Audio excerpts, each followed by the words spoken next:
दो शब्दों से बना हुआ है, एक बिजनेस और एक एनवायरनमेंट। बिजनेस का मतलब ये हुआ कि it refers to all those activities which are related with the production and distribution of goods and services.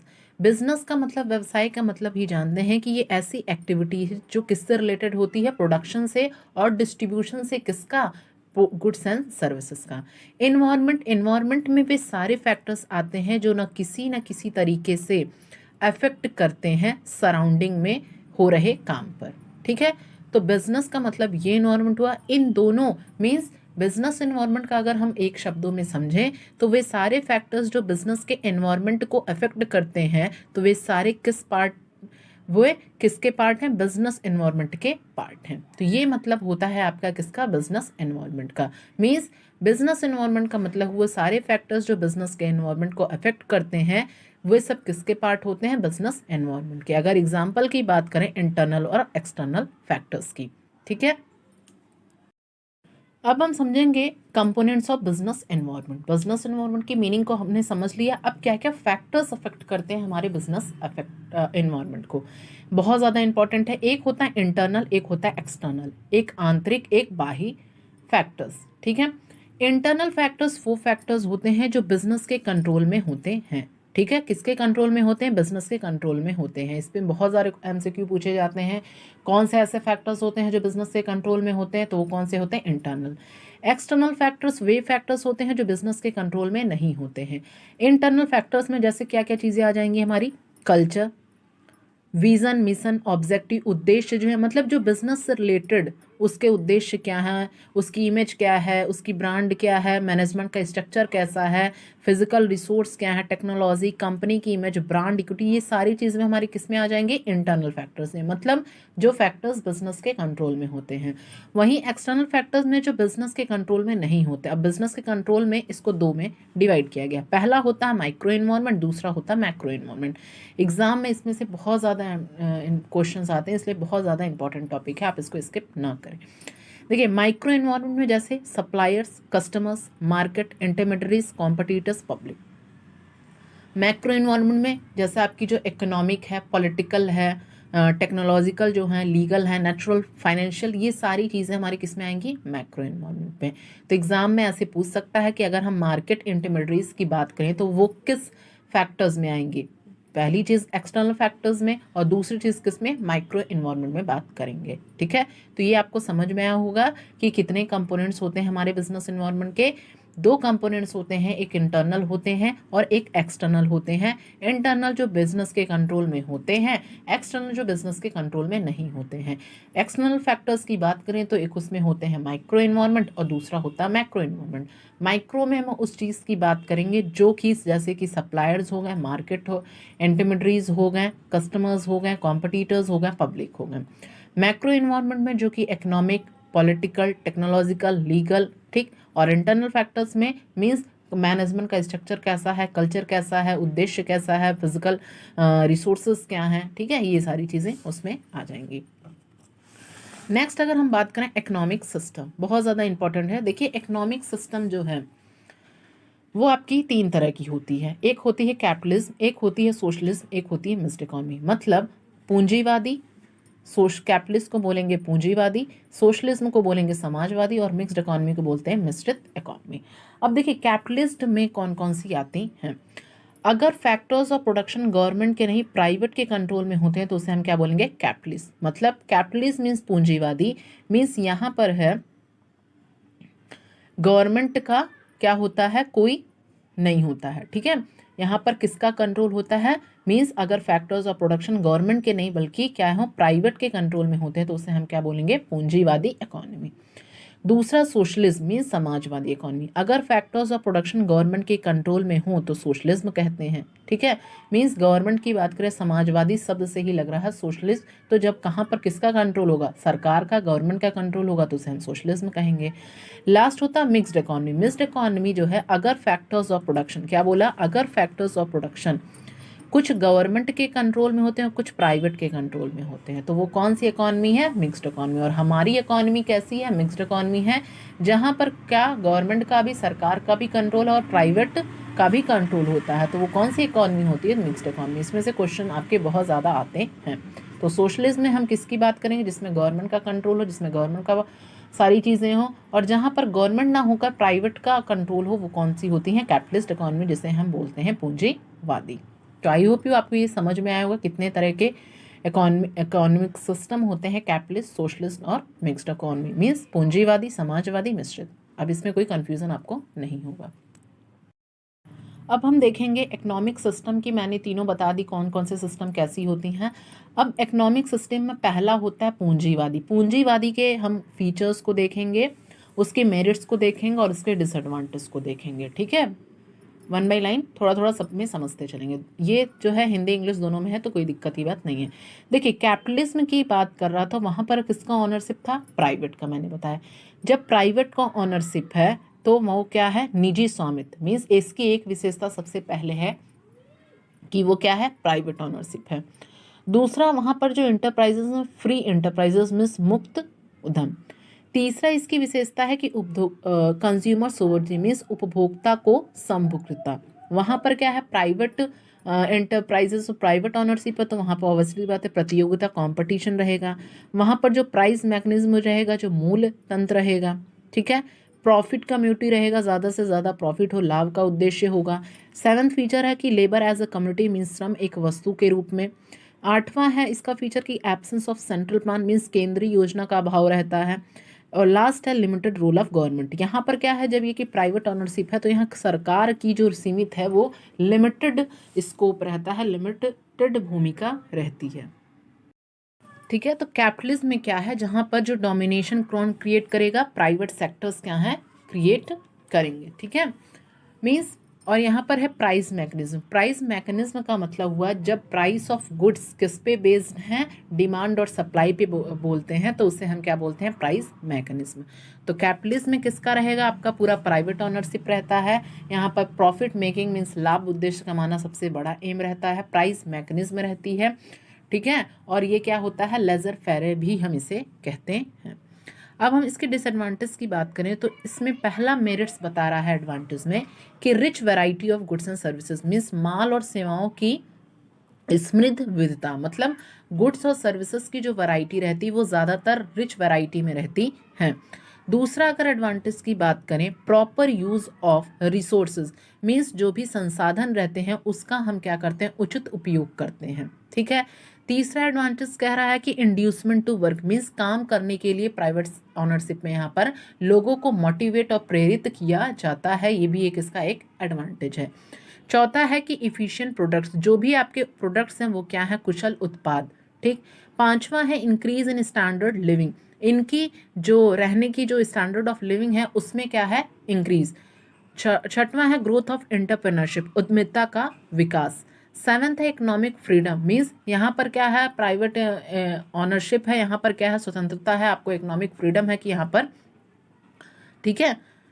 Next है 8 इनकरेज कैपिटल फॉर्मेशन, पूंजी निर्माण को प्रोत्साहित करता है, ठीक है। और 8th एडवांटेज है कि ये क्या करता है? कि आपको पूंजी निर्माण को प्रोत्साहित करता है, ठीक है। और आपके सब्जेक्टिव में भी 6 क्वेश्चन आते हैं जिसमें से 3 क्वेश्चन आपको करने रहते हैं। तो ऐसे आप उसमें आप इसके एडवांटेजेस, मीनिंग और क्या कहते हैं फीचर्स लिख सके उसको एक्सप्लेन कर सकते हैं, ठीक है। और ये आपके क्वेश्चन आएंगे कि बिजनेस जैसे सब्जेक्टिव में आपके क्वेश्चन आएंगे जाएंगे, बिजनेस इन्वायरमेंट क्या होते हैं, कौन कौन से कंपोनेंट्स होते हैं, ठीक है, कितने तरह की इकोनॉमिक सिस्टम होती है, तो उसके लिए भी ये हेल्पफुल है, प्लस दोनों के लिए आपके, ठीक है।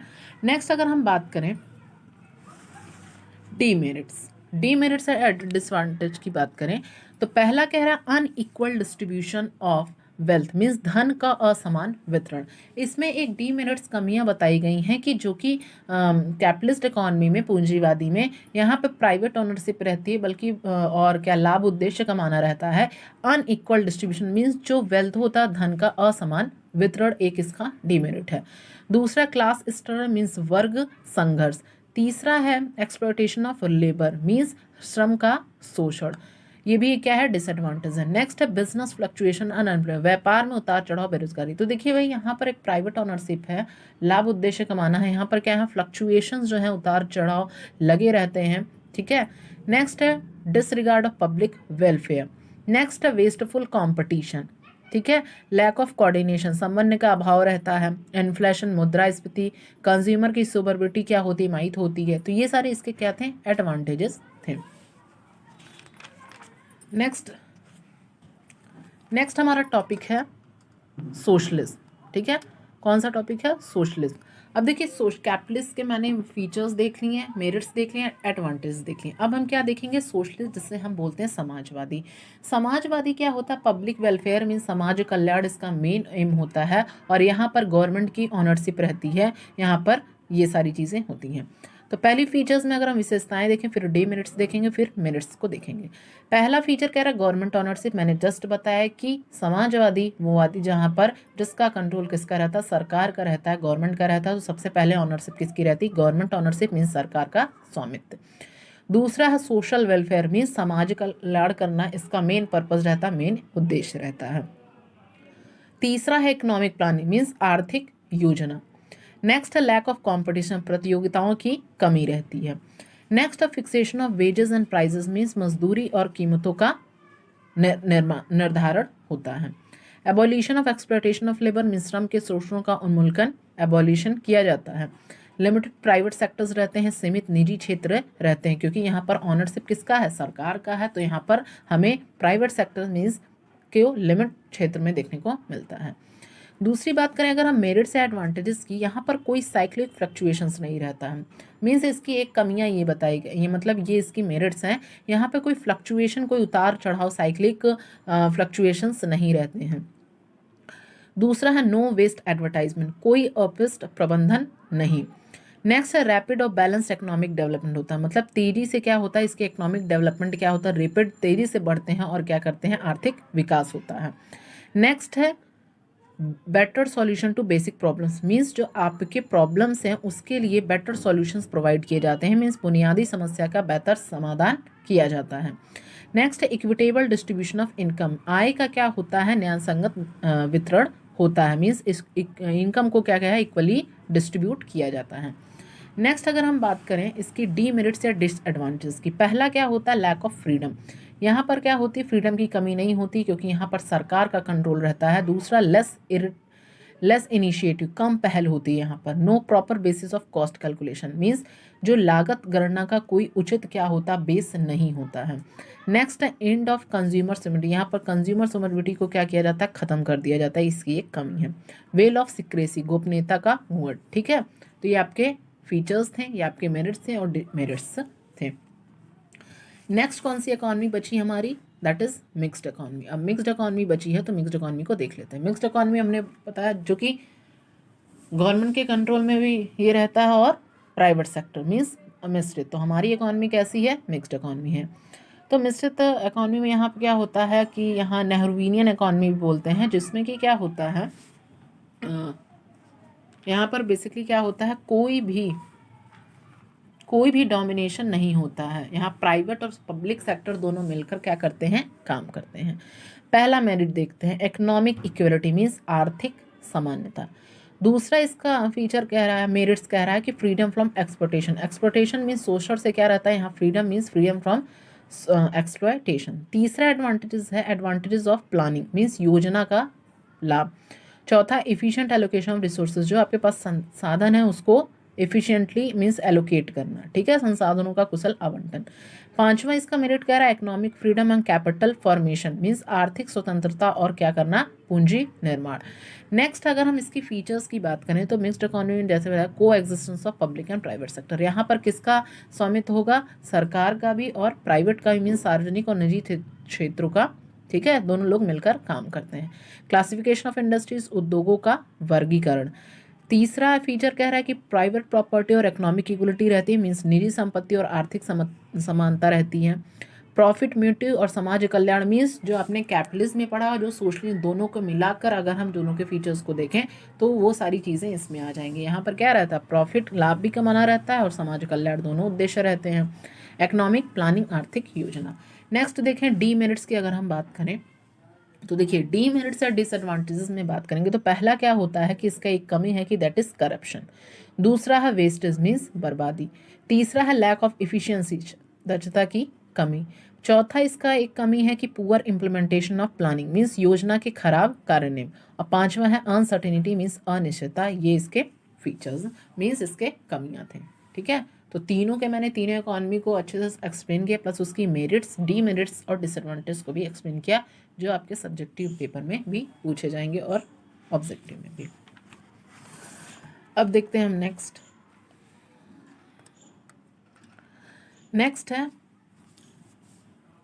टॉपिक है हमारा एक इकोनॉमिक पॉलिसीज़। अब देखो इकोनॉमिक पॉलिसीज़ क्या होती हैं, बहुत ज़्यादा इंपॉर्टेंट टॉपिक है, स्टार लगा लीजिएगा। ठीक है, पूछे जाते हैं आपके। देखो इकोनॉमिक पॉलिसीज़ क्या कह रहा है कि गवर्नमेंट की इकोनॉमिक पॉलिसीज़ कंट्री में हो रहे बिजनेस के इकोनॉमिक एनवायरनमेंट को डिटरमाइन करने में हेल्प करती है। इकोनॉमिक पॉलिसीज़ वो पॉलिसीज़ होती हैं जो गवर्नमेंट की इकोनॉमिक पॉलिसीज जो कंट्री में हो रहे बिजनेस के इकोनॉमिक एनवायरनमेंट को डिटरमाइन करने में क्या हेल्प करती है, वो होती है हमारी इकोनॉमिक पॉलिसी। कुछ हम मेन इकोनॉमिक पॉलिसीज पढ़ेंगे जो कि बहुत ज़्यादा इंपॉर्टेंट है। एक होती है फिजिकल पॉलिसी, एक होती है monetary policy. Means monetary policy को हम बोलेंगे मौद्रिक नीति। फिजिकल पॉलिसी, ये पॉलिसी गवर्नमेंट फ्रेम्ड करती है, बहुत ज़्यादा इंपॉर्टेंट है। सारे मैंने मेन पॉइंट्स को उठाए जो आपके एग्जाम के लिए बहुत ज़्यादा इंपॉर्टेंट है, इसलिए प्लीज़ इसको आप ज़रूर देखिए। फिजिकल पॉलिसी मीन्स ये पॉलिसी कौन फ्रेम करती है, गवर्नमेंट फ्रेम करती है। एग्जाम में पूछ सकता है which policy is frame by government, तो that is physical policy. Options दे देगा, physical policy, monetary policy, industrial policy. तो कौन सी पॉलिसी फ्रेम करती है, ये पॉलिसी क्या करती है, गवर्नमेंट फ्रेम करती है। मॉनेटरी पॉलिसी की हम बात करें तो ये पॉलिसी कौन फ्रेम करती है, RBI, reserve bank of India. ये क्वेश्चन बहुत बार रिपीट हुए हैं। ठीक है, मौद्रिक नीति कौन निर्धारण करता है, RBI, reserve bank of India. अब हम समझेंगे कि फिजिकल पॉलिसी होती क्या है। ठीक है, कि एक पॉलिसी को डिटेल में हम समझते चलेंगे। फिजिकल पॉलिसी, ये पॉलिसी में इन सब के एग्रीगेट से रिलेटेड पॉलिसी फ्रेम होती है। एग्रीगेट का मतलब क्या होता है, टोटल। किस किस का एग्रीगेट, यहाँ मैंने एरो बनाया है, जैसे गवर्नमेंट के एक्सपेंडिचर खर्चे जो भी हैं, plus taxation on income, plus production और एम्प्लॉयमेंट, प्लस डिफिसिट फाइनेंस, और क्या, plus management of public debts. Means physical policy वो पॉलिसी होती है जो इन सारे एग्रीगेट मीन्स इन एग्रीगेट से रिलेटेड पॉलिसी फ्रेम बनाती है। कौन कौन से हैं, जिसमें गवर्नमेंट के एक्सपेंडिचर्स आ जाते हैं, taxation on income, production and employment, deficit finance, management of public debts, ये सारी चीज़ें आ जाएंगी। तो वो किस पॉलिसी से रिलेटेड है, हमारी फिजिकल पॉलिसी से। ठीक है, और पॉइंट्स को देखते हैं।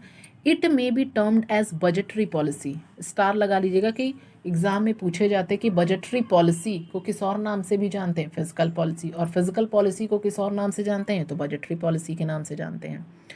नेक्स्ट पॉइंट, ये पॉलिसी कंट्री के इनकम और एक्सपेंडिचर से रिलेटेड होती हैं। किससे, अगर एग्जाम में पूछे कि इनकम और एक्सपेंडिचर से कौन सी पॉलिसी रिलेट करती है, तो ये पॉलिसी कौन सी है, फिजिकल पॉलिसी।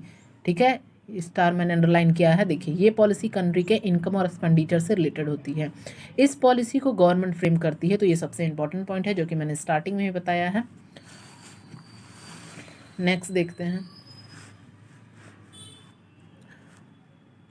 नेक्स्ट देखेंगे अब हम ऑब्जेक्टिव, उद्देश्य क्या होते हैं। उद्देश्य भी हम लोग पॉइंट्स में देखेंगे, उद्देश्य, उसके बाद सारी पॉलिसीज को देखते हैं। देखिए ऑब्जेक्टिव्स ऑफ फिजिकल पॉलिसी, उद्देश्य क्या होते हैं। पहला, फिजिकल पॉलिसी को ट्रेड में इंपोर्ट और एक्सपोर्ट के प्रमोशन के लिए इम्प्लीमेंट किया गया है। देखिए उद्देश्य फिजिकल पॉलिसी का क्या होता है। पहला उद्देश्य ये होता है कि फिजिकल पॉलिसी को व्यापार में इंपोर्ट और एक्सपोर्ट के प्रमोशन के लिए क्या कहा है, फिजिकल पॉलिसी इम्प्लीमेंट की जाती है, पहला उद्देश्य। दूसरा उद्देश्य कहता है कि फिजिकल पॉलिसी को इसलिए फॉर्मुलेट किया जाता है ताकि प्राइस में स्टेबिलिटी लेकर आ सके और इन्फ्लेशन को क्या कर सके, कंट्रोल कर सके। देखो दूसरा उद्देश्य ये होता है कि फिजिकल पॉलिसी को इसलिए फॉर्मुलेट किया जाता है ताकि क्या हो सके, प्राइस में स्टेबिलिटी लेकर आ सके और इन्फ्लेशन को क्या कर सके, महंगाई को हम क्या करें, रोक सके। तीसरा उद्देश्य, फिजिकल पॉलिसी हेल्प करती है कंट्री के नेशनल इनकम को बढ़ाने में।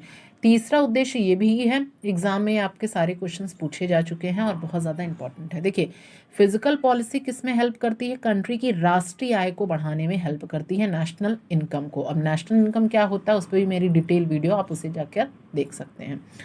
नेक्स्ट पॉइंट है physical policy impasses on equal distribution of income and wealth. Physical policy का चौथा उद्देश्य ये कहता है कि जो भी इनकम और जो भी वेल्थ है उसको हम क्या करते हैं, इक्वली डिस्ट्रीब्यूट करते हैं, ये इसका उद्देश्य है। नेक्स्ट फिजिकल पॉलिसी बीओपी के डिफिसिट को रिड्यूस करती है। बीओपी का मतलब क्या हुआ, बैलेंस ऑफ पेमेंट, बीओपी जिसे हम बोलते हैं। तो पांचवा उद्देश्य ये भी कहता है कि जो फिजिकल पॉलिसी होती है वो बैलेंस ऑफ पेमेंट की जो डिफिसिट का मतलब जो कमी होती है उसको क्या करती है, रिड्यूस करती है। तो इसके 5 उद्देश्य क्या क्या हो गए कि पहली चीज़ के जो फिजिकल पॉलिसी के ट्रेड में इंपोर्ट और एक्सपोर्ट के प्रमोशन के लिए इंप्लीमेंट करती है। दूसरी चीज़ ये होती है कि प्राइस में स्टेबिलिटी को लेकर आती है और इन्फ्लेशन को कंट्रोल करती है। तीसरी चीज़ होती है कि राष्ट्रीय आय को बढ़ाने में भी इसका उद्देश्य होता है। चौथा कि equitable distribution of income and wealth, और लास्ट होता है कि बीओपी के डिफिसिट को रिड्यूस करती है।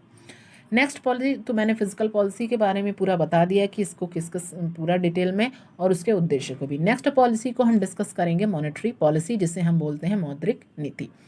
पहला इसमें कह रहा है कि पहले हम समझेंगे मौद्रिक नीति होती क्या, फिर उसके उद्देश्य को देखेंगे।